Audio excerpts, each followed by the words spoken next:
What's going on, guys? I hope you're all well. In today's video I'll be sharing my first impressions of the Asus Zephyrus Duo 15 SE featuring the Ryzen 5900HX and RTX 3080, 32 gigs of RAM and a whole host of other awesome specs. Spoiler alert, it's a stunning laptop. Stick around to find out why. The box the laptop arrives in is pretty massive. We have the ROG branding on the outside, of course, since this is a gaming / workstation laptop. Cutting the security seals on the outside packaging and opening it up reveals two distinct sections.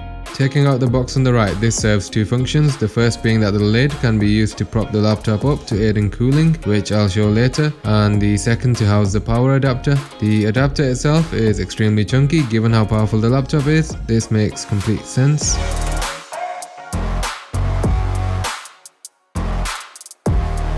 The laptop box is surrounded by quite a dense foam, giving it heaps of protection during shipping. Taking the shrink wrap off reveals the sleek packaging, which opens in a very unique way. Opening the larger flap lifts up the laptop, allowing you to easily lift it out of the box.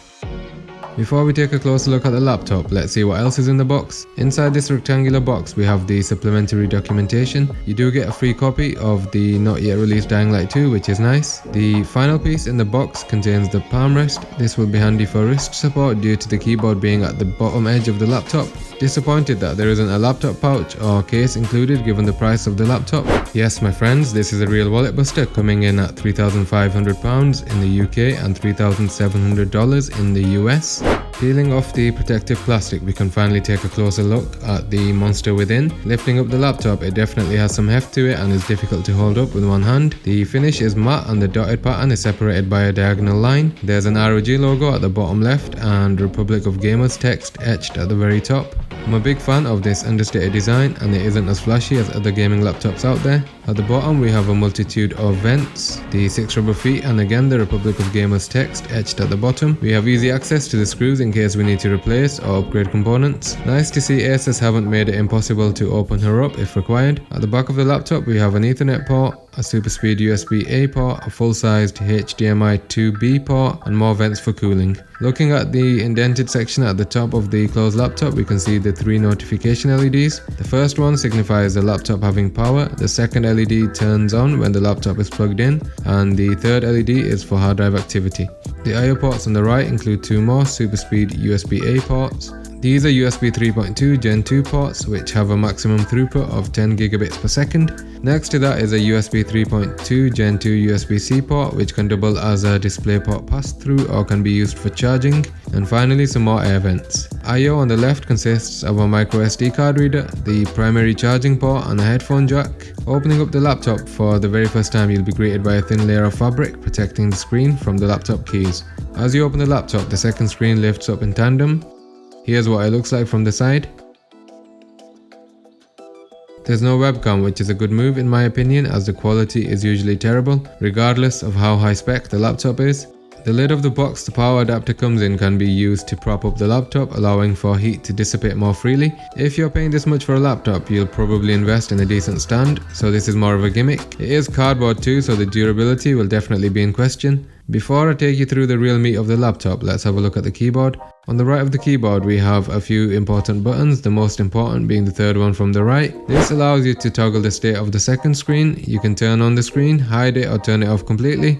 Below these quick action buttons you'll find the numpad / trackpad combo. Touch the top left of the trackpad to switch between the numpad and trackpad.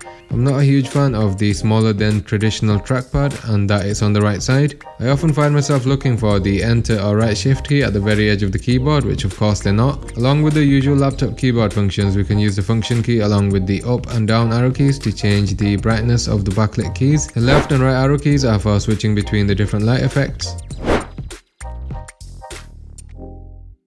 You can access more of the available effects via the ARM Recreate software, and switching between effects on the keyboard is limited to the first 5. I'll dive more into the ARM Recreate software in the full review, so consider subscribing. If you have anything else you'd like me to cover in the full review, please comment below. Here is what the lights look like in the dark and the differences between the different brightness levels. There are 3 brightness levels, excluding the completely off state. The typing experience isn't anything out of the ordinary. The keyboard is a standard chiclet style, so it is the usual affair. Each key is individually backlit and the travel distance is 1.4mm, but that doesn't make a noticeable difference for a non-mechanical keyboard. The primary distinguishing factor between this laptop and any other out there is the fact that there are two screens. The main display is 4K with a resolution of 3840 by 2160. The recommended magnification is 250%. However, I found 200% to be the sweet spot for me. The refresh rate is set to 60Hz by default when not plugged in. You can change this via the advanced display settings, but you'll have to manually override this every time you're on battery power. 120Hz kicks in once it's plugged in. The second display has a resolution of 3840 by 1100, meaning it has the same number of horizontal pixels as a 4K display and effectively half the resolution vertically. You can lower the refresh rate to 48Hz to save a little bit of battery. Before I show you the features of the second screen, let's look at some demo footage just to give you an idea of how good the picture looks. Here's some 4K HDR footage, but of course it's playing in SDR. It still looks incredible despite the lack of HDR. The audio you'll hear shortly is the raw sound from the speaker system with the volume set to 100%. The laptop does support Dolby Atmos, so compatible content will sound amazing.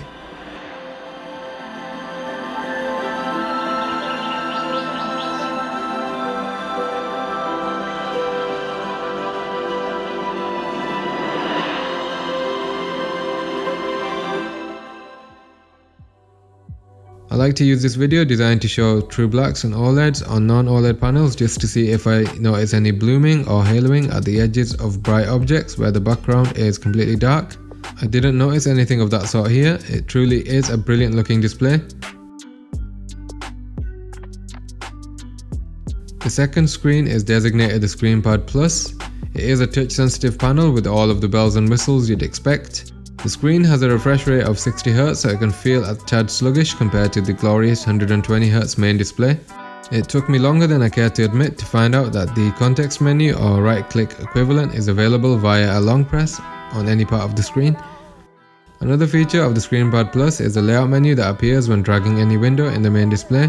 You can choose from 4 presets, split content into 3 equal sections, 2 equal sections and 2 unequal section options. On the flip side, this layout menu doesn't appear when you're dragging around windows in the ScreenPad Plus display, which is a shame. Your only options are to move the window to the main display or maximize content across both displays.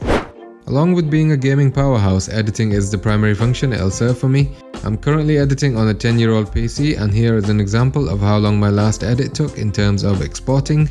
An 11-minute video took more than 40 minutes, which is pretty bad. That coupled with the fact that scrubbing through 4K content is painfully slow, it makes editing a real nightmare most of the time. As a quick and dirty test, I took that same project file and exported it on the Asus Zephyrus Duo with the same exact export settings.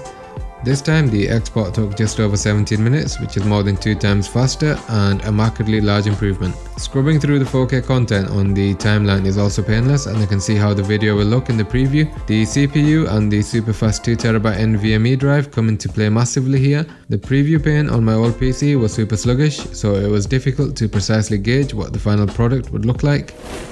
I won't bore you with too many benchmarks, although I thought it'd be useful for you to at least see how well the 5900HX does in Cinebench. The processor has 8 cores and 16 threads, whereas the desktop equivalent has 12 cores and 24 threads.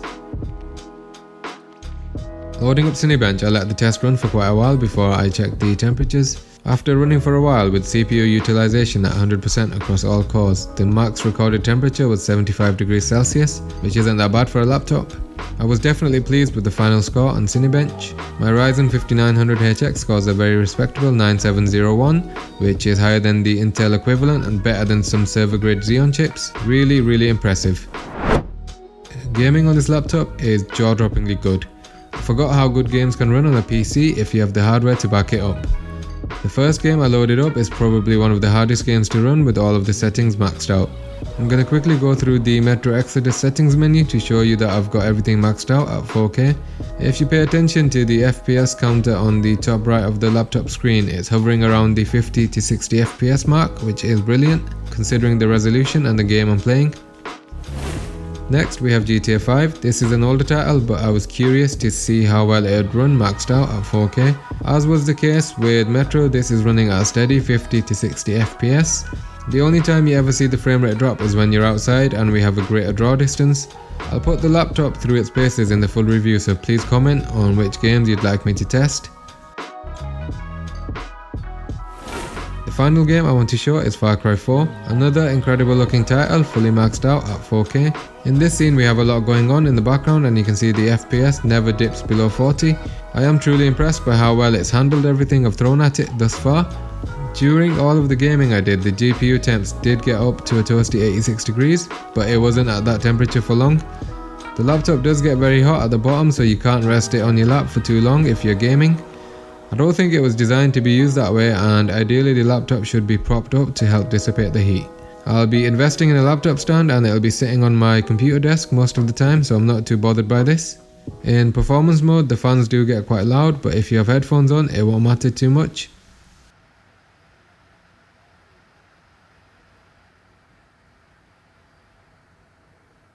You can game in silent mode at the cost of very high CPU and GPU temps, so it's not worth the risk. That's it for my first impressions on the Asus Zephyrus Duo after owning it for less than a week. Thanks everyone for watching. If you enjoyed the video, a like would be appreciated. If you're still here, I'm going to guess you enjoyed the video, so why not subscribe? I'll be posting a follow-up on this, so comment below what you'd like me to cover in the full review. See you in the next one.